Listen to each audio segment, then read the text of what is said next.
नमस्कार नमस्कार सब दोस्तों, थैंक यू वेरी मच। अभी लंच से पहले एक मेरी छोटी सी आपके साथ एक संपर्क हो रहा है, तो फॉर फूड फॉर थॉट सिर्फ 2 पॉइंट मैं आपके सामने रखना चाहता हूँ, और ये मुझे मौका मिल रहा है थैंक्स टू अपने विश्वनाथ कराड़ साहब जी एंड राहुल कराड़ साहब जी, जिन्होंने एक्चुअली एक फिलॉसफी और सोच की एक स्ट्रेटजी बनाई है फॉर प्रैक्टिकल एक्शन।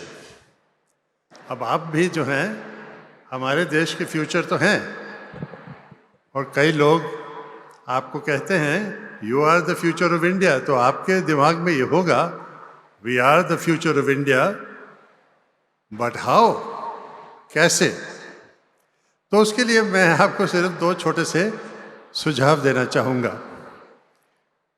एक, इसमें एआई की मदद आप ले तो सकते हैं, जो मैं अतीत की मिसाल देता हूँ ज़रूर, लेकिन एक भविष्य की मिसाल भी है जिसमें आपको एआई की मदद करनी पड़ेगी, वो अपने आप नहीं कर पाएगी। तो ये 2 मिसालें आपको मैं बताऊं। एक डेमोक्रेसी की मिसाल है। क्या आप जानते हैं कि तमिलनाडु में 1000 साल पहले एक स्टोन इंस्क्रिप्शन मिली है कोऑपरेटिव सोसाइटी की एक जगह जिसका नाम है उत्तरा मेरूर। आप एआई से उसको गूगल कीजिए, देखिए उत्तरा मेरूर। कोऑपरेटिव सोसाइटी के रूल्स 1000 साल पहले जो लिखे गए हैं हमारे देश में, दैट इज डेमोक्रेसी की बिगिनिंग ऑफ वन वे।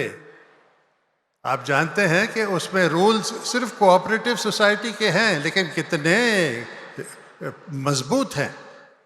एक है कि आपको अगर इलेक्शन के लिए स्टैंड करना है तो आपको मिनिमम एज आपकी होनी चाहिए 35 to 70, नहीं, नीचे भी नहीं, ऊपर भी नहीं।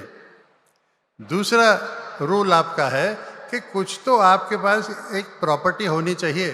अगर आप अपनी प्रॉपर्टी को नहीं संभालेंगे तो दूसरी की प्रॉपर्टी कैसे संभालेंगे आप? तीसरी, और ये बात गौर से सुनिए आप, कि आपके बहुत ही खतरनाक डिस्क्वालिफिकेशन के रूल्स उस सोसाइटी में हैं।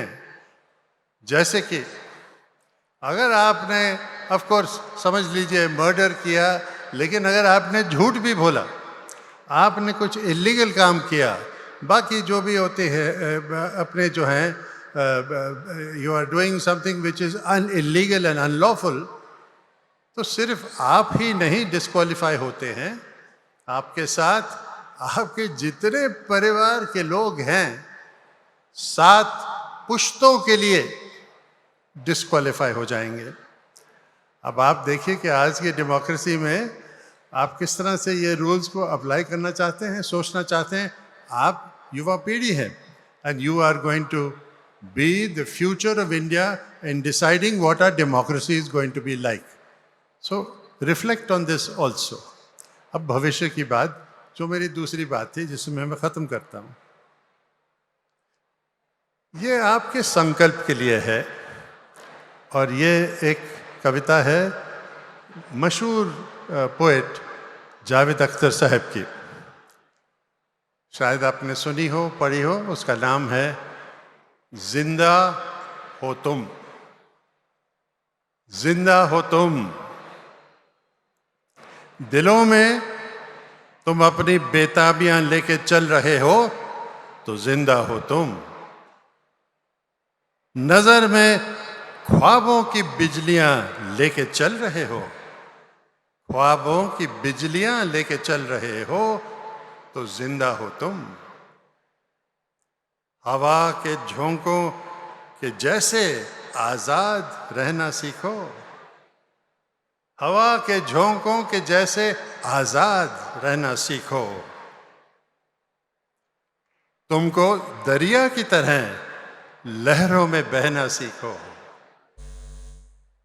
हर एक लम्हे से तुम मिलो खोले अपनी बाहें, हर एक लम्हे से तुम मिलो खोले अपनी बाहें, हर एक पल एक नया समा देखें ये निगाहें। जो अपनी आंखों में हैरानियां लेके चल रहे हो तो जिंदा हो तुम। जो अपनी आंखों में हैरानियां लेके चल रहे हो तो जिंदा हो तुम।